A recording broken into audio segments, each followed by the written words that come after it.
Okay, this recording is for reading check 10, that's pages 67 through 71. We're beginning part 2 of the book called The Sieve in the Sand.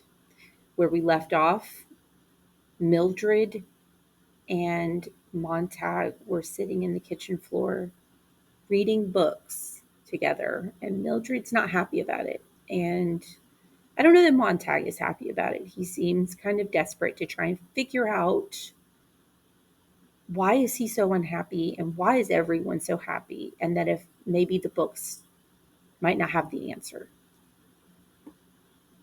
They read the long afternoon through, while the cold November rain fell from the sky upon the quiet house. They sat in the hall because the parlor was so empty and gray looking without its wall lit with orange and yellow confetti and skyrockets, and women in gold mesh dresses and men in black velvet, pulling 100-pound rabbits from silver hats. The parlor was dead, and Mildred kept peering in at it with a blank expression as Montag paced the floor and came back and squatted down and read a page as many as 10 times aloud. Here he's reading. We cannot tell the precise moment when friendship is formed, as in filling a vessel drop by drop. There is at last a drop which makes it run over. So, in a series of kindnesses, there is at least one which makes the heart run over. Montag sat listening to the rain. Is that what it was in The Girl Next Door? I've tried so hard to figure. She's dead. Let's talk about someone alive, for goodness sake. Montag did not look back at his wife as he went trembling along the hall to the kitchen, where he stood a long time watching the rain hit the windows before he came back down the hall in the gray light, waiting for the tremble to subside. He opened another book. That favorite subject, myself. He squinted at the wall. That favorite subject, myself. I understand that one, said Mildred. But Clarice's favorite subject wasn't herself. It was everyone else. And me. She was the first person in a good many years I've really liked. She was the first person I can remember who looked straight at me as if I counted. You guys know he doesn't mean like counted. Counted as in matters. She made him feel like he's important as a person. He lifted the two books. These men have been dead a long time, but I know their words point one way or another to Clarice. Outside the front door, in the rain, a faint scratching. Montag froze. He saw Mildred thrust herself back to the wall and gasp. Someone, the door. Why doesn't the door voice tell us? I shut it off. Under the door sill, a slow, probing sniff, an exhalation of electric steam. Mildred laughed. It's only a dog, that's what. You want me to shoo him away? Stay where you are. Silence. The cold rain falling, and the smell of blue electricity blowing under the locked door. Let's get back to work, said Montag quietly. Mildred kicked at a book. Books aren't people. You read, and I look all around, but there isn't anybody.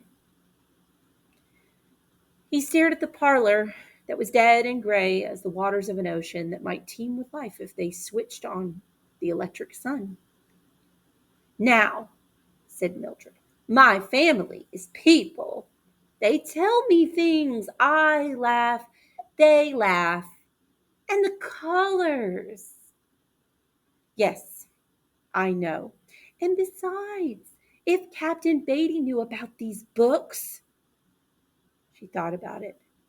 Her face grew amazed, and then horrified. He might come and burn the house and the family. That's awful.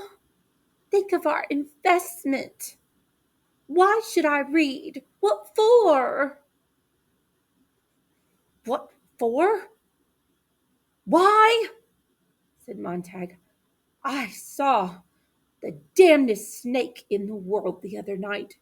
It was dead, but it was alive. It could see, but it couldn't see. You want to see that snake? It's at emergency hospital where they filed a report on all the junk the snake got out of you.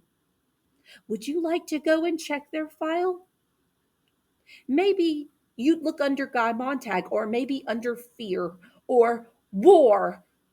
Would you like to go to that house that burnt last night and rake ashes for the bones of the woman who set fire to her own house? What about Clarice McClellan?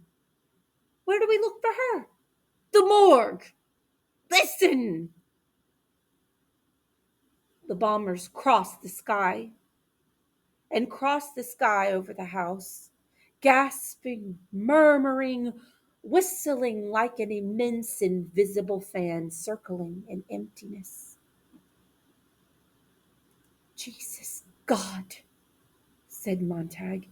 Every hour, so many damned things in the sky. How in hell did those bombers get up there? Every single second of our lives. Why doesn't someone want to talk about it? We've started and won 2 atomic wars since 2022. Is it because we're having so much fun at home we've forgotten the world? Is it because we're so rich and the rest of the world so poor and we just don't care if they are? I've heard rumors. The world is starving, but we're well fed. Is it true? The world works hard and we play. Is that why we're hated so much? I've heard the rumors about hate too, once in a long while over the years. Do you know why? I don't. That's sure. Maybe the books can get us halfway out the cave. They just might stop us from making the same damned, insane mistakes. I don't hear those idiot bastards in your parlor talking about it. God, Millie, don't you see? An hour a day, 2 hours with these books, and maybe... The telephone rang. Mildred snatched the phone. Anne! She laughed. Yes, the White Clown's on tonight. Montag walked to the kitchen and threw the book down. Montag, he said, you're really stupid. Where do we go from here? Do we turn the books in? Forget it. He opened the book to read over Mildred's laughter. Poor Millie, he thought. Poor Montag. It's mud to you too. But where do you get help? Where do you find a teacher this late? Hold on. He shut his eyes. Yes, of course. Again, he found himself thinking of the Green Park a year ago. The thought had been with him many times recently, but now he remembered how it was that day in the city park when he had seen that old man in the black suit hide something quickly in his coat. At this point, we're having a flashback. So, brace yourself. The old man leapt up as if to run, and Montag said, Wait! I haven't done anything, cried the old man, trembling. No one said you did. They had sat in the green soft light without saying a word for a moment. And then Montag talked about the weather. And then the old man responded with a pale voice. It was a strange, quiet meeting. The old man admitted to being a retired English professor who had been thrown out upon the world 40 years ago when the last liberal arts college shut for lack of students and patronage. His name was Faber. And when he finally lost his fear of Montag, he talked in a cadenced voice, looking at the sky and the trees in the green park. And when an hour had passed, he said something to Montag, and Montag sensed that it was a rhymeless poem. And the old man grew even more courageous and said something else, and that was a poem too. Faber held his hand over his left coat pocket and spoke these words gently, and Montag knew if he reached out he might pull a book of poetry from the man's coat. But he did not reach out. His hand stayed on his knees, numbed and useless. I don't talk things, sir, said Faber. I talk the meanings of things. I sit here and know I'm alive. That was all there was to it, really. An hour of monologue, a poem, a comment. And then, without either acknowledging the fact that Montag was a fireman, Faber, with a certain trembling, wrote his address on a slip of paper. For your file, he said, in case you decide to be angry with me. I'm not angry, Montag said, surprised. So let's review what we just read.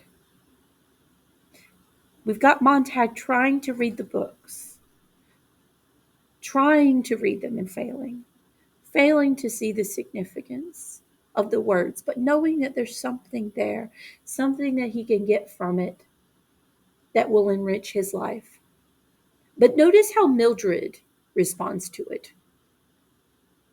There's no desire for her to even try to figure it out, or at least it doesn't seem like it.